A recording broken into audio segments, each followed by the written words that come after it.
پرچەکردنی ڕاستەوخۆی هێزی پێشمەرگە لە ئێستادا بۆتە باس و خواستی نێو کۆنگرسی ئەمریکا. خانمی سەناتۆر باربەرا باکسر دموکرات نوێنەری وڵایەتی کالیفۆرنیا لەگەڵ خانم جۆنی ئەرنست سەناتۆر بەڵام لە پارتی کۆماری و نوێنەری وڵایەتی ئایەوا هەردووچیان پێکەوە ڕۆژی سێشەممە پرۆژە بڕیارێکیان پێشکەش کرد بە کۆمیتەی تایبەت بە پێدانی دەسەڵاتی خەرجی پارە بە حکوومەت کە تێیدا داوا دەکرێت ڕاستەوخۆ هێزی پێشمەرگە پرچەک بکرێن. ئەمڕۆژ چوارشەممە لە بەردەم ئەو کۆمیتەیە خانم جۆنی ئەرنست وتارێکی پێشکەش کرد. Mr. President, as we continue to fight against ISIS and those radicalized by them, I rise today to urge my colleagues to join efforts to provide direct assistance to a crucial, critical partner in that fight, the Kurdistan Regional Government. لە سەرەتادا ڕوویدەمی کردە سەرۆکی کۆمیتەکە و کوتی جەنابی سەرۆک لە کاتێکدا ئێمە بەردەوامین لە شەڕی دژداعش و ئەوانەشی بەهۆی داعشەوە بەرەو توونڕەوی براون منیش لێرەوە داوا لە هاوکارانم دەکەم پشتیوانی لەم هەوڵانە بکەن بۆ پێشکەشکردنی ڕاستەوخۆی یارمەتی بۆ هاوپەیمانێکی زۆر گرنگ لەم شەڕەدا ئەویش حکوومەتی هەرێمی کوردستانە.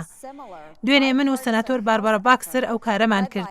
ئەمەی کردومانە پرۆژە بڕیارێکی هەردوو پارتە بە مەبەستی پێدانی دەسەڵاتی کاتی بە سەرۆکی ئەمریکا تاوەکو ڕاستەوخۆ چەک ڕەوانەی هێزی پێشمەرگەی عێراق بکرێت لەم شەڕەی لە دژی داعش. ئەم پرۆژە بڕیارە لەسەر بنچینەی پرۆژە بڕیارێکی هاوشێوەی هەردوو پارتە بە سەرۆکایەتی ئێد ڕۆیسی کۆماری سەرۆکی کۆمیتەی پەیوەندیەکانی دەرەوەی ئەنجومەنی نوێنەران و ئێلیەت ئەنگلی دموکرات ئەندامی دێرینی کۆمیتەکە. پرۆژە بڕیارەکە داوا دەکات ماوەی دواخستنی پرچەکردنی هێزی پێشمەرگە ئەوانەی شەڕی داعش دەکەن کەم بکرێتەوە و لە هەمان کات بەردەوام بن لە ڕاوێژکاری لەگەڵ حکوومەتی عێراقدا.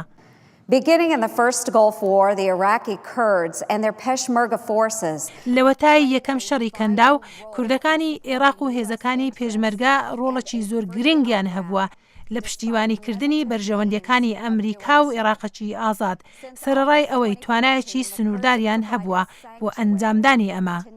لەوەتای مانگی هەشتی ساڵی 2014 کوردەکان ئامێزیان کردوتەوە بۆ نزیکەی 2 ملیۆن کەمایەتی نەتەوەیی و ئاینی لە کوردستانی عێراق و تاکە هێزیشن لە باکووری عێراق توانی ویانە خۆڕاگرن لە دژی داعش.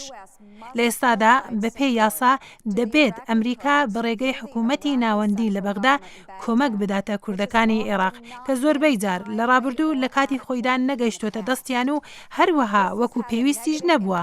ئەمەش کاریگەری خراپی هەبووە لەسەر توانای کوردەکان بۆ بەرگریکردن لە خاکی عێراق و دابینکردنی ئاسایش بۆ ئەو عێراقی و سووریانەی پەنایان بۆ کوردستانی عێراق بردووە. مانگی 11 ساڵی ڕابردوو وەزیری دەرەوە جان کێری کوتی ئەگەر ئێد ڕۆیس سەرۆکی کۆمیتەی پەیوەندە دەروەیەکانی ئەنجومەنی نوێنەران دەخوازێت یاسای ئێستا بگۆڕێت بە مەبەستی چاکسازی داوای کرد ئەم کارە بکات.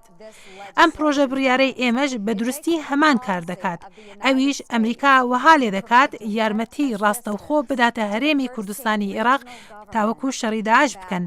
چونکە ئێمە لەو بڕوایەدان شکستهێنان بە داعش ئەکجار زۆر گرنگە بۆ مانەوەی عێراقەکی یەگرتووی فرەلایەن. کوردەکانی عێراقیش هۆکاری سەرچین بۆ ئەم ئامانجە و هەروەها یارمەتی دەرن بۆ کۆتایی هێنان بە قەیرانی مرۆڤی لە عێراقدا. ئەمەش بە یارمەتیدانی زیاتر لە 1,600,000 ملیۆن ئاوارەی عێراقی و سووریا. هەروەها سەناتۆر ئەرنست لە درێژایی وتارەکەیدا لە بەردەم کۆمیتەکە گوتی پرۆژە بڕیارەکە دەسەڵاتی ئاگادارکردنەوەی حکوومەتی عێراق لە دەستی سەرۆکی ئەمریکا دەهێڵیتەوە بەر لەوەی چەک و یارمەتی لەشکری و ڕاهێنان بۆ هێزە کوردەکانی عێراق پێشکەش بکرێت. لەگەڵەوەشدا ئەم خانمە کۆماریەی نێو کۆنگرێس جەختی لەوە کردەوە ئەم دەسەڵاتە نائاساییە نابێتە ئەوەی لە دوا ڕۆژدا ببێتە مایەی پێشکەشکردنی یارمەتی لەشکری بە شێوەیەکی ڕاستەوخۆ بۆ گروپ و ڕێکخراوەکان لە بری وڵاتان. سەرنجام مەسەلەکە بەرپرسیارەتیە واتە پرۆژە بڕیارەکە داوا دەکات کۆنگرێز ئاگادار بکرێتەوە لەبارەی ئەو چەکانەی دراون و دەدرێنە حکوومەتی عێراق و لە کۆتاییدا دەگەنە دەستی میلیشا شیعەکانی ئێران کۆنتڕۆڵیان دەکات یانیش دەگەنە دەستی گروپە تێروریستیە بیانیەکان. ISIS is deadly and determined. دواتر سەناتۆر جۆنی ئەرنست گوتی لە کاتێک کە داعش دەستی بە خوێنی خەڵکی سوورە و سووریشە لەسەر ئامانجەکەی، هێزی پێشمەرگەی کوردستانی عێراق هاوپەیمانی زۆر گرنگمانە لە شەڕی دژ داعش و بە زووترین کات پێویستیان بە چەکەیە.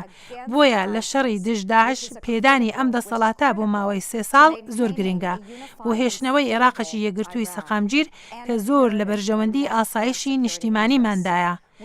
لەم ساتە گرنگانەی شەڕی داعش ئێمە ناتوانین پێدانی چەک دوا بخەین. بۆیە داوا لە هاوکارانم دەکەم پشتیوانی لەم پرۆژە بڕیارە پێویستە بکەن بۆ پرچەکردنی کوردەکانی عێراق لە شەڕ دژی داعش.